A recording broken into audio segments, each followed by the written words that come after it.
ஏன் முதலாளி, திடீர்னு ஒரு பொண்ணு இந்த வீட்டுக்குள்ள புகுந்து இந்த வீட்டுக்கு நான் தான் சொந்தக்காரின்னு சொல்லுது. அதை கேட்டுக்கிட்டு நீங்களும் பொத்திக்கிட்டு இருக்கிறீங்க. உண்மையில சொல்லுங்க, இந்த வீடு யாருது? சொன்னா தீத்துற போறியா? என்னால முடிஞ்சதை செய்யற, சொல்லுங்க. கரெக்ட்பா. இவ்வளவு நாளா என் மனசுக்குள்ள இருக்க விஷயத்த யாருக்கிட்டயாச்சும் சொல்லணும்னு நினைச்சேன். அதுக்கு ஒரு நல்ல வாய்ப்பு கிடைச்சிருக்கு. உங்ககிட்டயே சொல்றேன், உட்கார் ப்ளீஸ். கணபதி ஐயர்னு இருந்தாரு. 2 பேரா? ஒரு ஆளுதான்ப்பா. அவர்கிட்ட எங்க அக்கா காமாட்சி ரொம்ப நாளா வேலை பார்த்துக்கிட்டா. அப்படி வேலை பார்த்துக்கிட்ட எங்க அக்கால அந்த ஆளு ரொம்ப நாளா வச்சிருக்காருன்னு ஊருக்குள்ள ஒரு புரளி.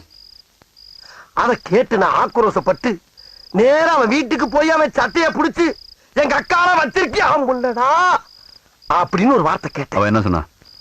அவன் சிம்பிளா ஒரு பதில் சொன்னான். என்ன? உங்க அக்காவை நான் வச்சுக்கிறேன், என் பேக்கரியை வேணா நீ வச்சுக்க. அதுக்கு நீ என்ன சொன்ன? பட் அந்த டீலிங் எனக்கு ரொம்ப பிடிச்சிருந்துச்சு, ஒத்துக்கிட்டேன். என்னாச்சு? இல்ல, நீயே இவ்வளவு கேவலமா இருக்கேன்னு சொல்ல வர்ற, ஒத்துக்கிறேன். ஆனா எங்க அக்கா அப்படி இல்ல. கிளி மூக்கு, எலும்பு சம்பள கலர், சுண்டி விட்டா ரத்தம் வரும். மொத்தத்துல சூப்பர் பிகர். ஏப்பா துப்புற?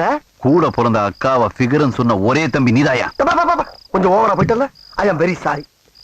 இன்னொரு முக்கியமான விஷயம், உங்க அக்காவை இன்னொருத்தர் வச்சிருந்தா? சொல்ற கேளு.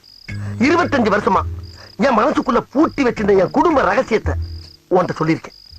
இது நமக்குள்ளதான் இருக்கணும். கடுகளவு வெளியே கசிஞ்சா கூட முதலாளியை நீ உசுரோட பார்க்க முடியாது.